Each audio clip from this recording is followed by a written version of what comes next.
Hello viewers, আসসালামু আলাইকুম। Accounting সুপ্রিমেসির পক্ষ থেকে আমি মোহাম্মদ শাফায়েত হোসেন তোমাদের সাথে আছি। আজকে আমাদের আলোচনার টপিক হচ্ছে নবম দশম শ্রেণীর 11তম অর্থাৎ একাদশ অধ্যায়। এই অধ্যায়ের নাম হচ্ছে পণ্যের ক্রয় মূল্য, উৎপাদন ব্যয় ও বিক্রয় মূল্য কীভাবে নির্ণয় করা হয় সেগুলো নিয়ে আলোচনা, এবং পাশাপাশি এগুলো কীভাবে ছক আকারে অঙ্কের মাধ্যমে করা হয় সেগুলো আমরা শিখব। তার আগে আমি বলবো, যারা আমার চ্যানেলে নতুন আছে অবশ্যই এই চ্যানেলটিতে সাবস্ক্রাইব করে ফেলবে এবং পূর্ববর্তী ভিডিওগুলো দেখতে দেখতে আসবে, তাহলে তোমাদের জন্য এই হিসাব বিজ্ঞানের যাত্রাটা অনেক সহজ হবে। আর আমার ভিডিওতে অবশ্যই কিন্তু লাইক দেবে, নতুন হয়ে থাকলে চ্যানেলটি সাবস্ক্রাইব করে ফেলবে, এমনটাই আমি আশা রাখি। তো এই অধ্যায় আলোচনার আগে আমি কিছু কথা বলতে চাই, সেগুলো হচ্ছে উৎপাদনকারী প্রতিষ্ঠান অর্থাৎ পণ্যদ্রব্য ক্রয় বিক্রয়ের মাধ্যমে যারা নতুন পণ্য উৎপাদন করে কিংবা প্রক্রিয়াজাত করে ব্যবসা করে তাদের জন্যই এই হিসাবগুলো রাখা হয়। উদাহরণস্বরূপ আমরা বলতে পারি প্রাণ জুস কোম্পানি, কিংবা হতে পারে সেটা বাটা শু কোম্পানি, কিংবা সেটা হতে পারে অ্যাপেক্স ফার্নিচার কোম্পানি, যারা বিভিন্ন ধরনের আসবাবপত্র বানায়। তো প্রত্যেককেই কিন্তু তাদের এই ব্যবসা পরিচালনা করার জন্য কিছু কাঁচামাল কিনতে হয়। যদি প্রাণ জুস কোম্পানির কথা আমি বলি তাহলে বলবো তারা কাঁচামাল হিসেবে কিন্তু যে পাকা আম রয়েছে সেগুলো সংগ্রহ করে, পাশাপাশি তাদের বোতলের জন্য প্লাস্টিক বা ওই যে প্যাকেটজাতের জন্য যেই উপাদান হয় সেগুলো তারা কিনতে হয়। তারপরে তারা সেটাকে রূপান্তর করে কিন্তু কী করে প্যাকেট তৈরি করে। ফার্নিচার কোম্পানিগুলো কাঁচামাল হিসেবে কাঠ নিয়ে আসে, তারপরে তাদের কারখানায় সেগুলোকে প্রসেসিং করে ফার্নিচার বানায়। জুতা কোম্পানি চামড়া কিনে সেটাকে প্রসেসিংয়ের মাধ্যমে কি করে পরিপূর্ণ একটি জুতো বা স্যান্ডেলে রূপান্তর করে। তো এই ব্যবসা প্রতিষ্ঠানগুলো এভাবে ব্যবসা পরিচালনা করে, তাদের প্রত্যেককেই কী করতে হয়, এখানে কাঁচামাল কিনতে হয় তাদের ব্যবসার জন্য। আর এই অধ্যায় আলোচনা করে যে এই যে তাদের কাঁচামালগুলো তারা কতটুকু দামে কিনছে এবং কি কি খাতে খরচ হচ্ছে সেগুলো নিয়ে,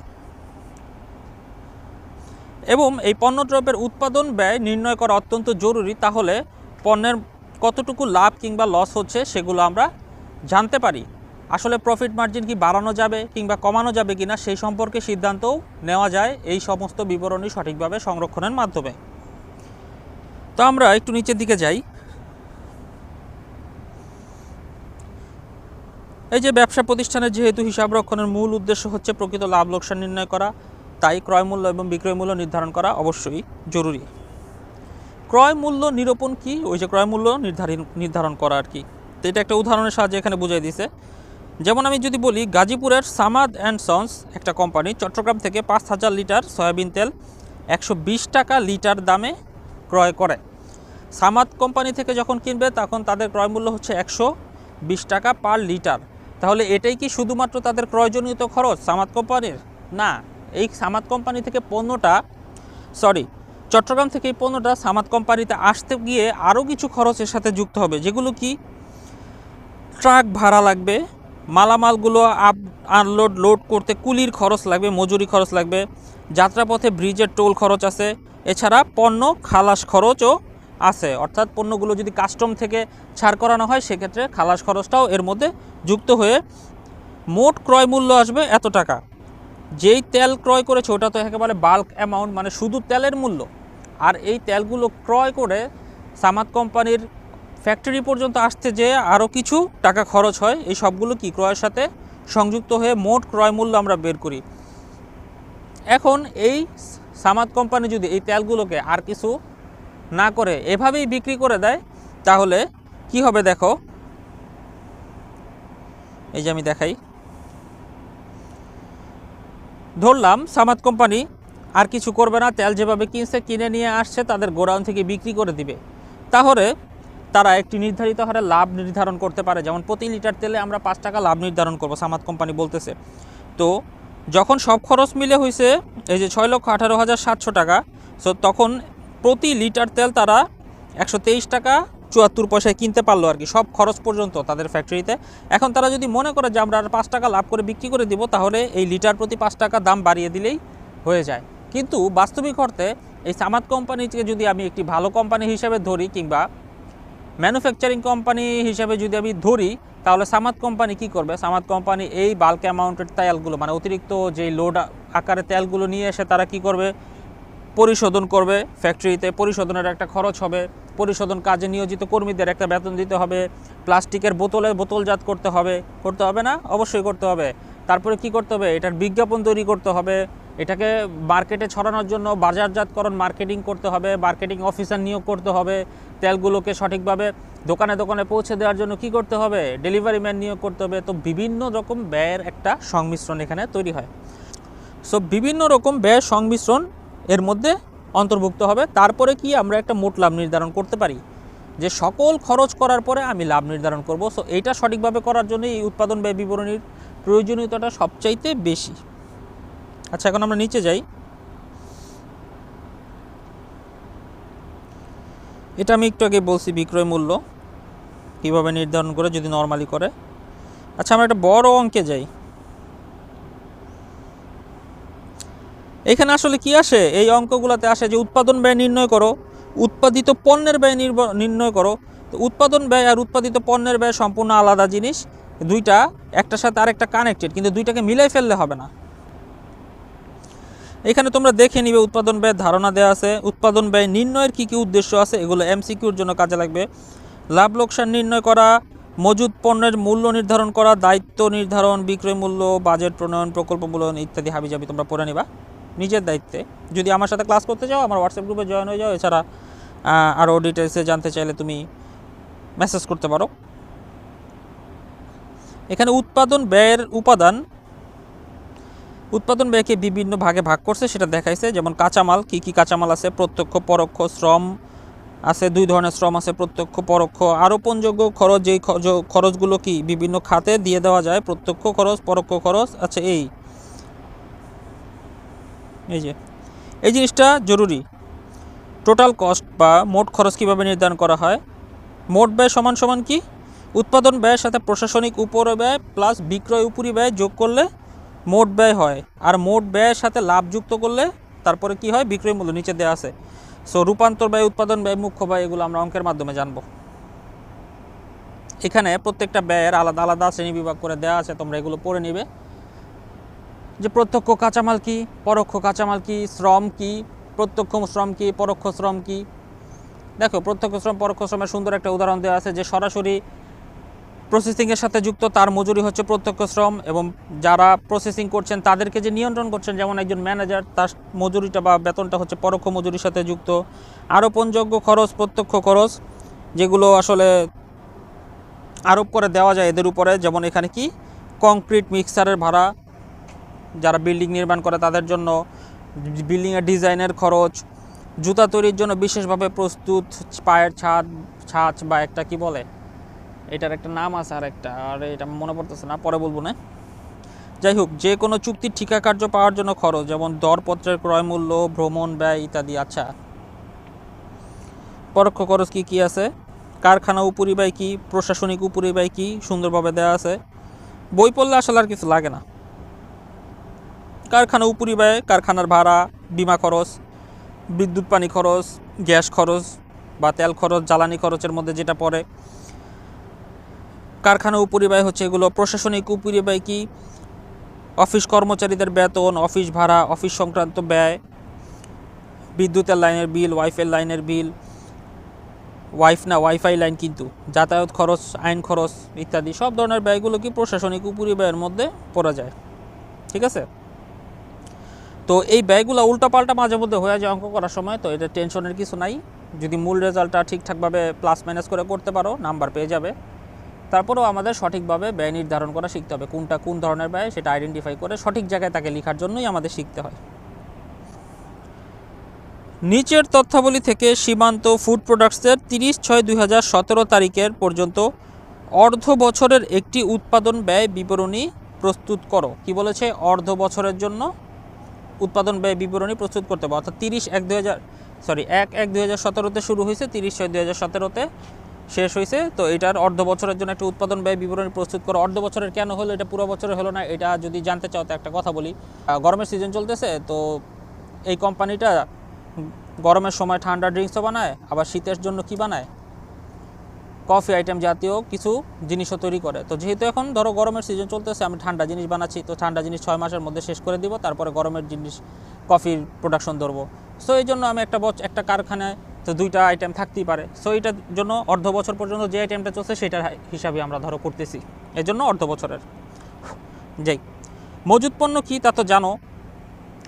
প্রত্যেকটা কারবারে কিছু না কিছু পণ্য থাকে সবসময় বছরের শুরুতে, অর্থাৎ আগের বছরে কিছু পণ্য থাকে, সেগুলোই মূলত মজুদ পণ্য। বছরের শুরুতে যেটা থাকে সেটা হচ্ছে নতুন বছরের জন্য প্রারম্ভিক মজুদ, বছর শেষে যেটা হয় সেটা হচ্ছে ওই বছরের জন্য সমাপনী মজুদ। মজুদ পণ্যর এখানে দুইটা আইটেম দেওয়া আছে, দেখো প্রারম্ভিকে ছিল ৬৪০০, সমাপনীতে ৭৬০০ মজুদ পণ্য রয়েছে। মজুদ পণ্যের কাজ কিন্তু এই উৎপাদন ব্যয় বিবরণীতে অনেক বেশি। এখন এই যে আসছে চলতি কার্য। চলতি কার্য মানে হচ্ছে অর্ধ সম্পন্ন পণ্য। একটা পণ্য পুরোপুরি শেষ হওয়ার পরে যে সবসময় হিসাবটা করতে বলা হয় এমন না, যে কোনো সময় এটার হিসাব করার জন্য উপর থেকে মানে নির্দেশ আসতে পারে, যে ম্যানেজিং ডিরেক্টর যারা আছে বা উপর লেভেলের যারা কর্মকর্তা আছে তারা বলতে পারে এই সভ্যতাটা তৈরি করে দেখাও আমাকে।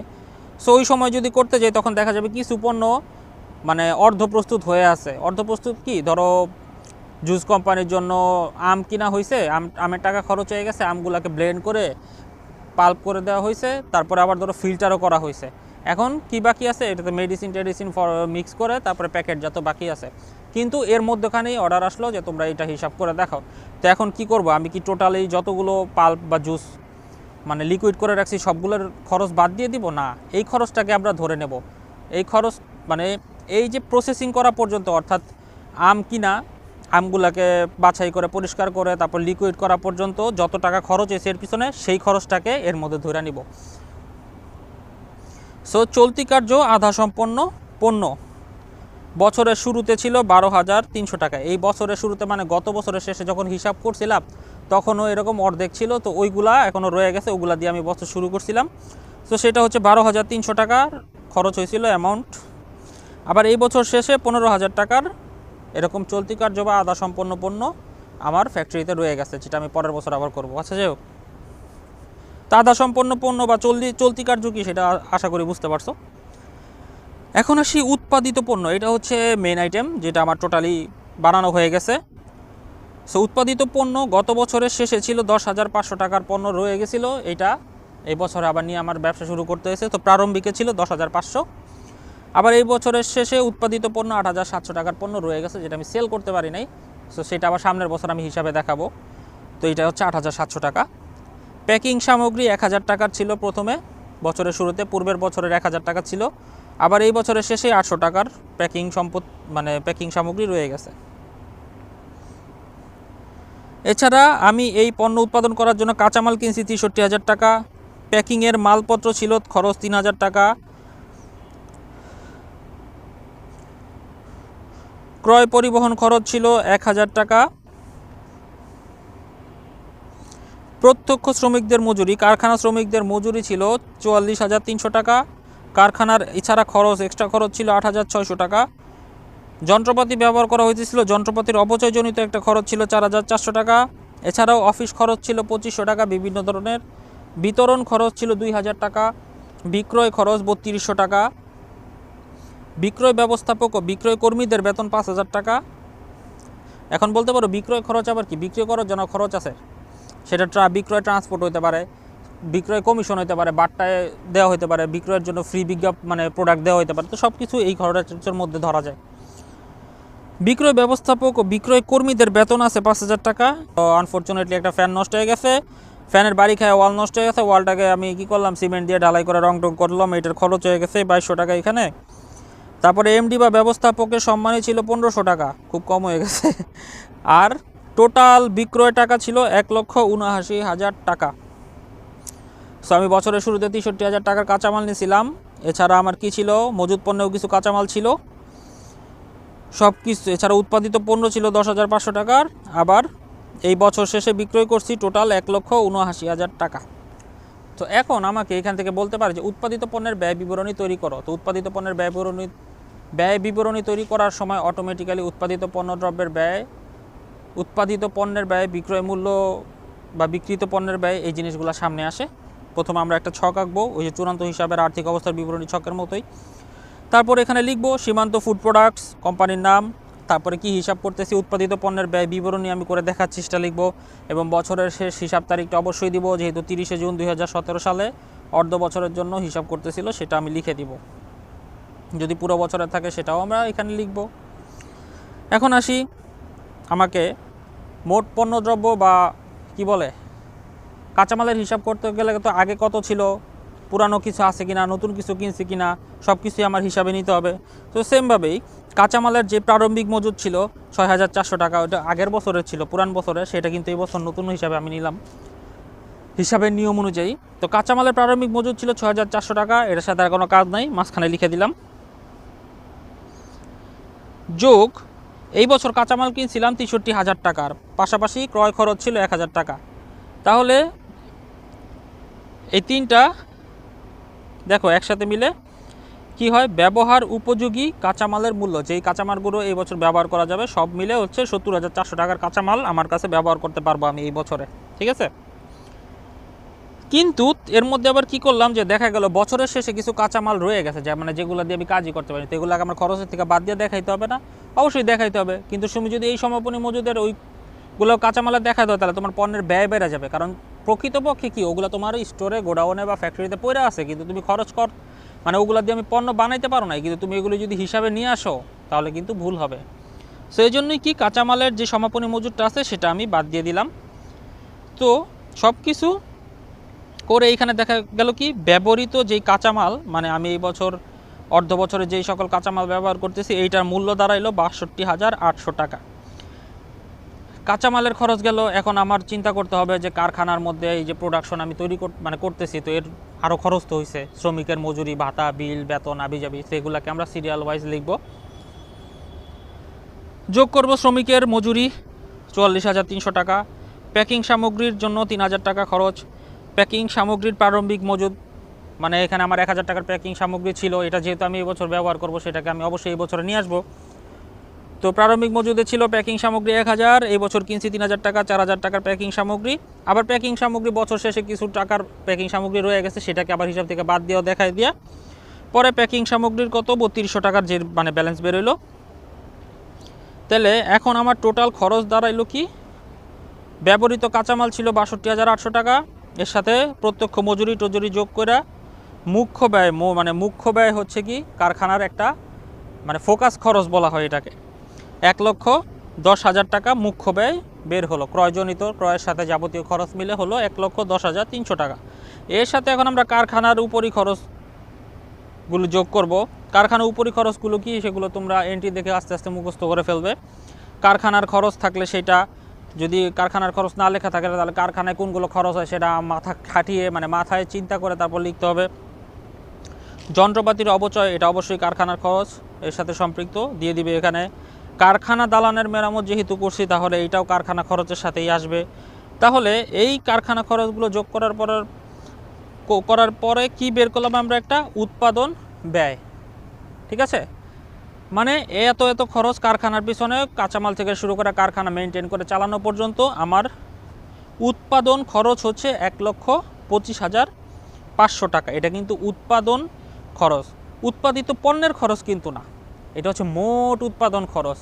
কেন উৎপাদিত পণ্যের খরচ না? কারণ এইখানে চলতি কার্য নামে একটা এন্ট্রি আছে বা লেনদেন আছে, যেটা বলছি চলতি কার্য হচ্ছে অর্ধ সমাপ্ত পণ্য বলা হয় যেগুলা পুরোপুরি ফিনিশ হয় নাই, সেগুলোই হচ্ছে চলতি কার্য। তো চলতি কার্যের কিছু ব্যালেন্স সবসময় এই ধরনের প্রতিষ্ঠানে থাকে, দুইটা ব্যালেন্স থাকে, বছরের শুরুতে কিছু থাকে, বছরের শেষে কিছু থাকে। সো বছরের শুরুতে যেটা থাকবে সেটাকে মুখ্য ব্যয়ের সাথে সবসময় যোগ করে নিতে হবে, যে এই বছর কাঁচামাল কিনছি এত টাকার, আর গত বছরেরটাই তো এই বছরের প্রারম্ভিক, তাই না? সেই বছরের প্রারম্ভিক চলতি কার্য মানে অর্ধেক প্রসেস করা পণ্য আমার কাছে রয়ে গেছে এত টাকার, তাহলে এটাকে আমি ব্যয় হিসেবে এখানে যোগ করে নিব, এটা হিসাব বিজ্ঞানের নিয়ম।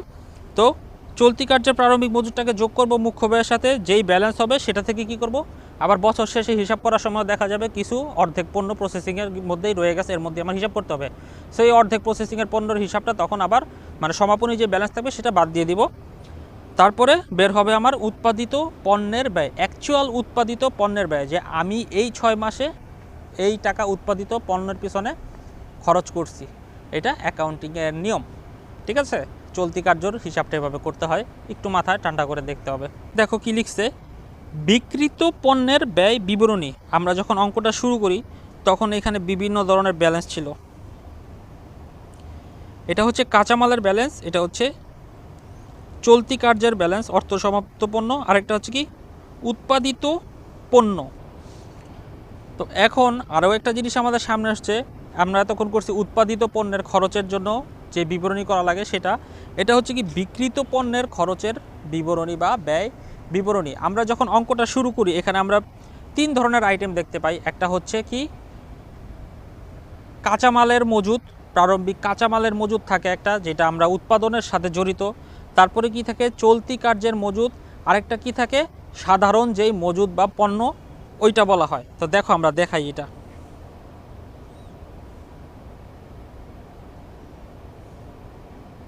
এই যে উৎপাদিত পণ্যের মজুদ, এটার মানে এটা হচ্ছে ফিনিশড গুডস বলে এটাকে হিসাব বিজ্ঞানের ভাষায়। তো উৎপাদিত পণ্য হচ্ছে যেই পণ্যটা টোটালি রেডি হয়ে গেছে, সেইটা গত বছর সামহাউ কোনো কারণে 10,500 টাকার পণ্য বিক্রি করা হয় নাই, সেটা আমার এই বছর আসা কি আমার বিক্রি করতে হবে না ফালাই দিব, বিক্রি করতে হবে। তো বিক্রি করতে হলে আমার এটাকে হিসাবে নিতে হবে। সো 10,500 টাকার ছিল উৎপাদিত পণ্য। আবার এই একই উৎপাদিত পণ্য 8,700 টাকার পণ্য এই বছরও আমি শেষ করে বিক্রি করতে পারিনি, সেটাও আমার ব্যালেন্সে রয়ে গেছে। সেটাকে কি করতে হবে, আমার হিসাবের থেকে বাদ দিয়ে দিতে হবে, নাহলে আমি খরচটা ঠিকভাবে বের করবো কীভাবে। সো এইটাই এখানে করা হয়েছে বিক্রিত পণ্যের ব্যয় নির্ধারণে। সো উৎপাদিত পণ্য ছিল গত বছর 10,500 টাকার, মানে রেডি পণ্য, রেডি স্টক। তার সাথে এই বছর উৎপাদিত পণ্যের ব্যয়, এই বছর আমি কাঁচামাল কিনছি, গত বছরের কিছু কাঁচামাল ছিল সেই কাঁচামাল সমন্বয় করছি, পাশাপাশি কি ওই যে চলতি কার্য আধা সম্পন্ন পণ্যের যে কাজগুলো আছে সেগুলো আমি কিন্তু সম্পন্ন করে ফেলছি। তো সব কিছু মিলে আমার উৎপাদিত এই পণ্যের ব্যয় ছিল এই বছরের 1,22,800 টাকা। এই বছরের ব্যয়গুলো এবং গত বছরের যেই 10,500 টাকার ব্যয় হয়েছিল সেই হিসাবটা আমি কি করলাম, যোগ করে নিয়ে আসলাম। পাশাপাশি এই বছর শেষেও 8,700 টাকার পণ্য কী ছিল আমার স্টকে পড়ে রয়েছিল। সো উৎপাদিত পণ্যের সমাপনী মজুর টাকা আমি বাদ দিয়ে দেখাবো, নাহলে এই বছরের অ্যাকচুয়াল হিসাবটা তো আমি পাবো না।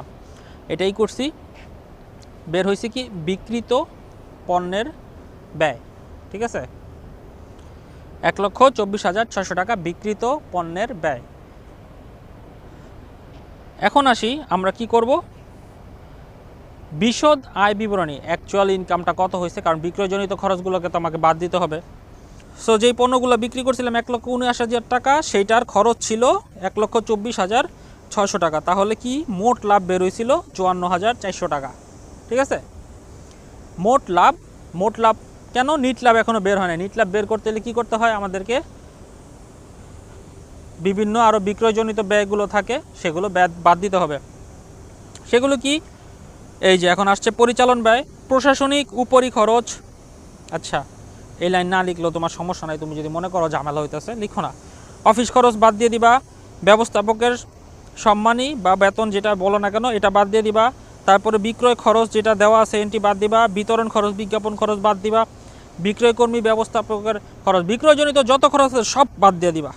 ঠিক আছে, তো মোট লাভ থেকে বিক্রয়জনিত সকল খরচ বাদ দেওয়ার পরে যেই মুনাফাটা থাকবে সেটাই হচ্ছে অরিজিনালি নিট লাভ, বা কি বলে আমার যে ব্যালেন্স দরকার কিংবা আমার কোম্পানির শেয়ার হোল্ডার বা মালিকরা পাবে, সেটাই হচ্ছে নিট পরিচালন মুনাফা, যেটা বের হয়েছে এখানে 40,200 টাকা। একটু ঝামেলার উৎপাদন ব্যয় বিবরণী মনে হইলেও একবার যদি বোঝা যায় এর চেয়ে সহজ অঙ্ক আর নাই। ঠিক আছে, এখানে কোথায় কোথায় ঝামেলা হয় আমি আবার একটু রিপিট করতে চাই। মজুদ পণ্য নিয়ে ঝামেলা হয়, আমরা আইডেন্টিফাই করতে পারি না কোনটা সমাপনী মজুদ পণ্য কোনটা প্রারম্ভিক মজুদ পণ্য। তারপরে লেখা থাকে হচ্ছে চলতি কার্য, কোনটা সমাপনী কোনটা প্রারম্ভিক। তারপরে আরও এন্ট্রি থাকে যেটা হচ্ছে কি তৈরিকৃত পণ্য বা কি ফিনিশড গুডসের একটা জেট থাকে, সেটা নিয়েও আমাদের ঝামেলা হয় যে কোনগুলি তৈরিকৃত পণ্য, প্রাথমিক জের কোনটা, সমাপনী জের কোনটা। এই জিনিসগুলি যখন আইডেন্টিফাই করা যায় এরপরে আমার মনে হয় না